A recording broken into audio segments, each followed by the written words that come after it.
continuation. What inspired me to start this channel? I've always wanted to start a YouTube channel, honestly, ever since I was in Nigeria. But then I was like, oh, I don't have an iPhone. The video quality is going to be dastardly. I don't have this, I don't have that. But I've gotten to the point where, you know what, I'm not getting any younger. Just start. I have a whole iPhone now. I have a ring light by the grace of God. I know I also have a community that is willing to support me. So I really don't have any excuse. But I feel like I have a voice and I want my voice to be heard. That's my and I also have a lot of YouTube content creators that I watch. So every time I watch them, I'm like, I don't just want to be a consumer. I want to create as well. And how does my faith influence my daily life and decisions? I'd say my faith is a big factor to everything. I don't know how to explain the nitty-gritty of how it influences it. But I would say it does, because I don't know how to answer this question. Hopefully I'm going to cut this part out. But God said to walk with him, or it says, I think it's Proverbs chapter 3 from verse 5 to 6. It says, trust in the Lord with all your heart. In all your ways acknowledge him and he will make your path straight. If you acknowledge God and if you trust in him with all your heart, he would make your path straight. He would make ways for you out of no way. He would basically be your shepherd and you would lack nothing. And I feel like every decision that I'm to make, even though breathing is a mindless activity, I feel like I depend on God to breathe as well. I don't know how, again, but I do know that my faith influences my daily life and my decisions.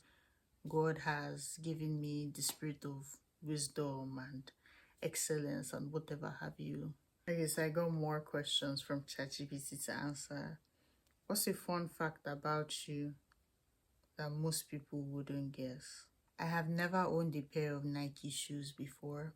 That's a fun fact. But I guess everybody in the US like has Nikes or something like that. But I've never owned a pair of Nikes. And if I see things that look similar to Nikes and are cheaper, because that's what I can afford, why am I not to buy it? I'll buy it. How do you stay connected to your Nigerian roots while studying in the US? I think it's hard. One of the hardest things that I'm trying to overcome is keeping my accent. Right now, what you're listening to is my Nigerian accent. I'm not speaking spray. This is my Nigerian accent, but when I'm interacting with non-Nigerians or people that I'm not necessarily I'm not comfortable talking to you, it's that I fear that you would not understand what I'm saying. Because sometimes I can speak fast. It depends. But that's one thing that has been hard for me. I'm still working on it though. Sometimes it just comes naturally to code switch than just stay true to the accent. But if you're asking how I stay connected to my Nigerian roots, I still eat my Nigerian food. Honestly, I'm dreaming about how I'll wake up at 5 a.m. and eat poundo and efurero, and I'll be good to go for the day. What else? I have Nigerian friends. Although, like, I'd say I have a good mix of African friends. That's good. I haven't really been to like any Nigerian, like will I say Niger-centric events? Like when I mean Niger-centric events, you know how like the Caribbean have like, carnivals and their festivals and all of that stuff. I haven't been to anything like that here. It's just been birthday parties, basically birthday parties, naming ceremonies and all that stuff. But I look forward to attending a Nigerian festival in the US. What are your daily or weekly faith practices and how do they ground you? Wow. I feel like today's sermon in church, I go to Cross Assembly, by the way. I think it was for me. I have a hard time praying. I mean, I would wake up, I would read my Bible, I would read my devotional. But sometimes saying stuff to God is hard. Knowing what to pray for is hard. But I would say, by the grace of God, I do read my Bible every day. And I do pray every day, even if it's not the traditional prayer that everyone knows. If I shout in my car and I'm like, God, I beg, help me. To me, that's a prayer. I think what grounds me is just remembering that I am not self-sufficient. God is my sufficiency, and I need him. I'm very needy. And because I am needy, I will not let my pride engulf me. I would always call out to God, basically. Regardless, I think that's one overall summary I can give about my Christian life. I remember that I am needy, and I stay needy because Christ is my sufficiency. What does living out your faith look like in your everyday life?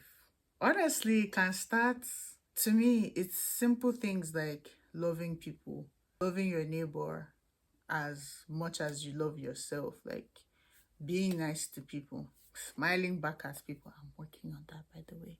Smiling back at people, just being cordial, because Matthew 5 verse 16 says, let your light so shine before men that they may see you and give thanks to your Father in heaven. So it's like you are the light of the world. You are the model, or like the example of Jesus. And so people should look at you and see that. What advice would you give to students who are thinking about studying abroad? It's not easy, but I think that everybody, at least once in their lifetime, they need to leave their home country and see what it is like. Like, just come out of your shell, leave your bubble. You need to know what it is like, even if it's not for study, could be visit, just something, you just need to know what it is like to be in a separate culture. If you're thinking about coming abroad to study, I know that the cocoa is money, like the main thing, the critical thing that people are looking for is like, oh, I don't have money, I cannot afford it. You will probably not hear this advice anyway, but just come. It's hard though, but just come first. I don't know how to sugarcoat it, but yeah, just come. Living abroad is not for everyone at the same time, but if this is what you want and you've prayed to God about it and God is giving you go ahead, just come. Just it's just like climbing, or like going down the stairs, or like just climbing stairs in general. You can only, and it's dark, let's say for example you're climbing the stairs and it's dark, you can only see or perceive the one step in front of you, but like there's a whole flight of stairs ahead of you, but you don't know how to climb. Don't worry, just trust God. I would say, like, just trust God that you would eventually climb, and you climb well. What's your go-to, or what's one thing on your bucket list? I'd like to go skydiving. Just jump off a plane. What's a skill I'm trying to master outside of tech? I don't know. Communication skills? People skills? I'm not sure. What's your favorite part of your daily or weekly routine? Honestly, like, I'll be very honest with you. It's going to bed. I enjoy just knowing that I'm going to sleep. Because when you move to the US, there are times when, like, your eyes are shutting, but you just cannot sleep. Isn't that like torture? That's torture. I look forward to going to bed. I look forward to sleeping. It gives me joy. I'm going to be rejuvenated after sleeping. That's it for me. Thank you again for taking out the time to watch. I've answered these questions as honestly and as richly as possible, and I hope that you'd like my videos. If you like them, you should actually act it out and like it. I hope that you'd subscribe if this is the content that you are interested in consuming. Then don't be shy to subscribe. I hope that you would share the Amarachi gospel to your friends and your family and their friends and their family and their mother and everybody share in their community. They will see my video and they would like to watch as well. And I hope that you have an amazing week and you enjoy your life, because there's only one. Thank you so much for watching, and Have a good one. Bye. See you.